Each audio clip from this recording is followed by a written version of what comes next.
Ralph Waldo Emerson, Self-Reliance. Welcome to this Big Idea Blink.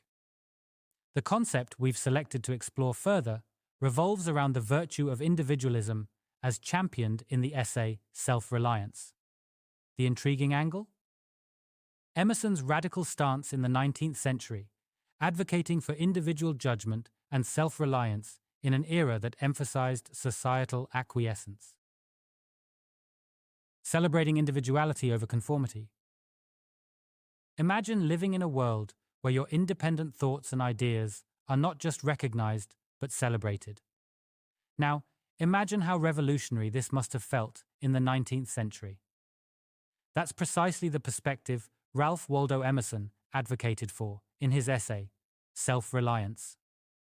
The essay is a profound work that underscores the essence of one's individuality, arguing that personal strength and contentment come from within, not from external sources or validation. It's about finding your own path, your own meaning, rather than living by others' definitions or expectations. Ralph Waldo Emerson urges readers to trust not in traditions, trusted guidance, or commonly held beliefs, but in their intuition, their unique thoughts, and personal experiences. Emphasizing on the vitality of independence, Emerson urges to step away from the confines of society's norms and expectations, and instead to trust our instincts, rely on our judgment, and embrace our unique ideas. Society often tends to suppress uniqueness and enforces conformity. However, Emerson firmly advocates against it, propelling individuals to buck the trend and be their honest selves. The crux of this essay centers on a simple yet powerful belief: that individuals have the innate ability to shape their lives according to their will, strive for what they believe in, and should not be swayed by societal opinions. Emerson insists that each person carries the potential to be a genius if they look within themselves and trust their intuition, rather than trying to replicate the achievements or reflect the brilliance of others. The process of self-discovering and self-acknowledging one's individuality is beautifully penned down in Emerson's essay, where he provides a roadmap to navigate life through introspection and reflection. The real strength and satisfaction in life, he argues, lies not in mirroring societal norms and accepted truths, but in crafting your unique narrative and writing your own truth. Troubled by traditions that discourage original thought, Emerson condemns conformity, reminding us that society everywhere is in a conspiracy against the individuality of every one of its members. Throughout the essay, Emerson provides a compelling argument for personal authenticity. He insists that each person must live in the present and place complete trust in their capabilities and judgments.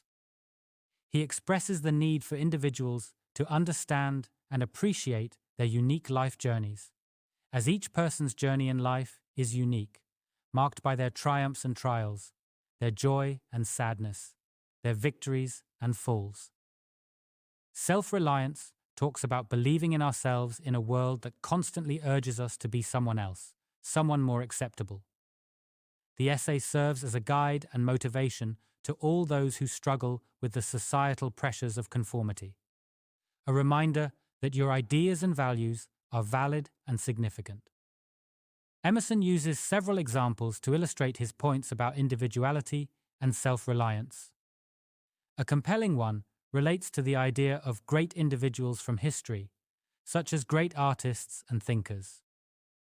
He argues that these individuals achieved greatness not by conforming to societal norms, but rather by embracing their unique ideas and perspectives.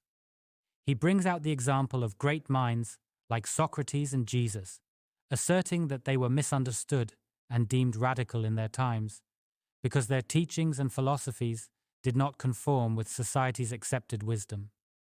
However, it is precisely these individuals' refusal to conform, their inherent belief in their ideas, and their tenacity to present them, which won them their eminent place in history. They rejected the idea of leading an inauthentic life and chose to live their truth, despite the backlash or societal pressure they faced. They fully embraced their unique genius and instead of muting their unique perspectives, amplified them. These paragons of virtue and intellect embodied Emerson's conception of self-reliance, not through their achievements, but through their unwavering trust in their internal wisdom. It's this unique, individual genius that Emerson encourages each of us to tap into. Each person must seek to discover and embrace their unique potential instead of becoming a mere echo of others' beliefs and directions.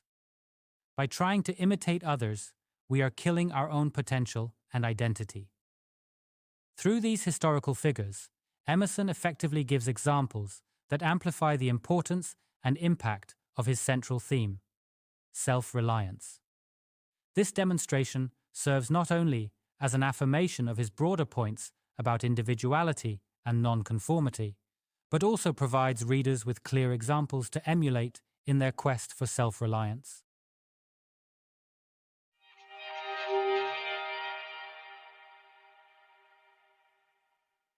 According to Emerson, it's far better to be misunderstood and be true to oneself than to conform to societal expectations. He asserts that the virtue of individuality is paramount, and that each person should embrace their unique perspective as a path to intellectual and spiritual freedom. Emerson goes on to make a compelling case against societal pressure to conform, arguing that it hinders intellectual growth and authentic self-expression. He criticizes society for demanding compliance and attacks institutions, including organized religion and political parties, for promoting conformity at the expense of individuality. For Emerson, societal pressure is little more than a deterrent to self-growth and self-discovery. This thought can be jarring, especially to those who believe in the safety of convention. But Emerson holds firm in his belief, asserting that we should respect our instincts and ideas and use them as a compass for our life and work. This perspective positions individual experience and intuition as the highest authority, even over conventional wisdom or majority rule. Emerson's essay reminds us of the potential within individual thought and the innovation that springs from it. It's a call to acknowledge and use our own skills, to trust in our own perception, rather than lean excessively on external support or approval. Thanks so much for listening. See you in the next Blink.